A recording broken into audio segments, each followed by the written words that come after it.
Tonight, it's a battle of sweetness and finesse. On one side, Penelope Estate Collection brings bright citrus and honeyed elegance to the table. On the other, 1792 charms with its smooth, dessert-like sweetness. Will brighter notes of sunshine and rainbows shine through, or will the cool, calm, and collective sweet vibes of 1792 prevail? Only one way to settle it. Stick around and find out. It's the Cynple Whiskey Show.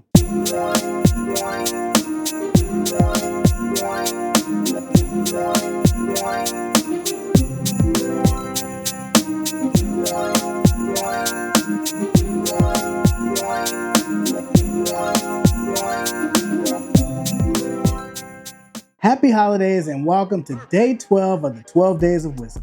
I'm Cyncere, and tonight we're finishing up the Elite 8 with a matchup that's all about balance and charm. Penelope Estate Collection is known for its bright, citrusy flavors, while 1792 Sweet Wheat delivers smooth, sweet, dessert-like notes. As we've done throughout the entirety of this round, we're judging on nose, palate, finish to move one of these on to the final round. Now here's the most exciting but also toughest part. We're doing this blind. No room for error. Tonight, I have to be one with the whiskey. If you've been enjoying this series, please hit that like button. Take a moment to subscribe and drop your predictions in the comments for who you think is gonna win tonight. One more battle of pours till we reach the final four. Let's get to sipping. All right, starting with the nose. Glass A.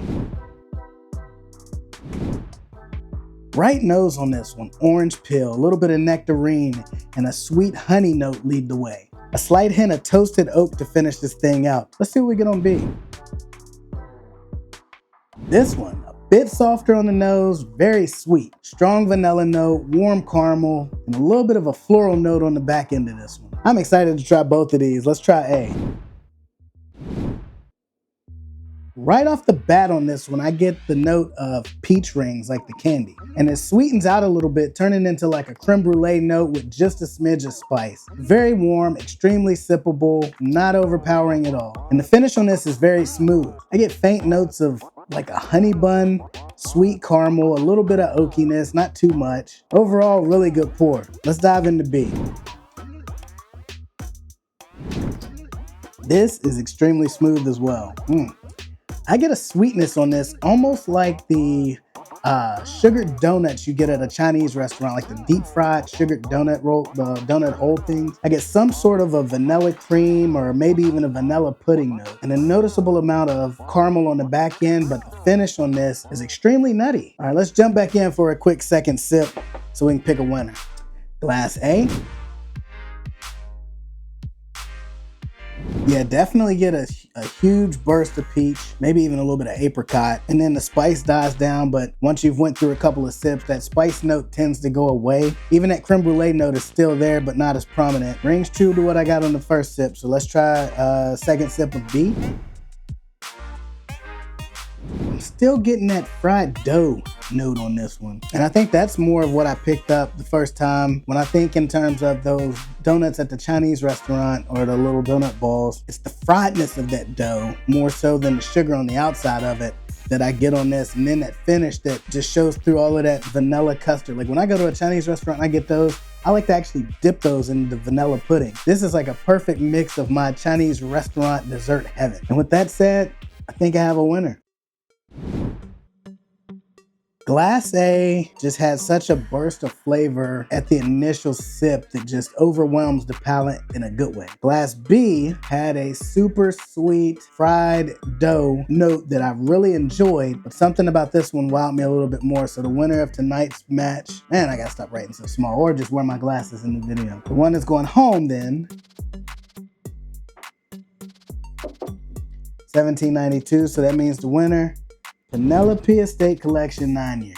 And honestly, as much as I've enjoyed this one here this last couple of months, this was actually a lot closer than what I would have ever imagined, given how much I didn't really go to 1792 Sweet Wheat in the beginning. And I'll definitely want to back this one up. So simple advice on this one, I know this isn't a review, but buy and back up both of these bottles. And Penelope's bright kick of flavor up front and the layered complexity where it shifts into that creme brulee or whatever that sweeter cream note is on the back end and mid palate just sets it apart from the competition tonight. Let me know in the comments what you think. Is this who you predicted would have won, or did you have 1792 Sweet Wheat pulling this one out? Either way, let's close this thing out. That wraps up the final day of the 12 Days of Whiskey, with Penelope Estate Collection advancing to the Final Four and rounding out the championship contenders. So competing for Ultimate Pour 2024, we have Penelope Estate Collection, Stag Batch 24A, George T. Stag, and Maker's Mark the Heart Release. Out of all the whiskeys that I've had all year, it was tough to try to narrow them down to 16.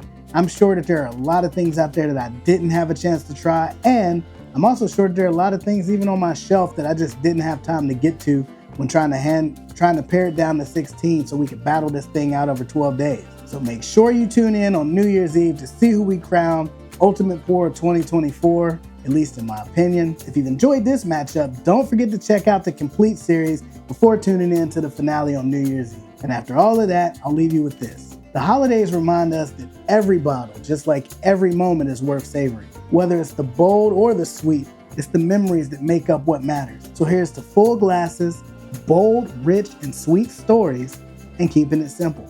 Cheers.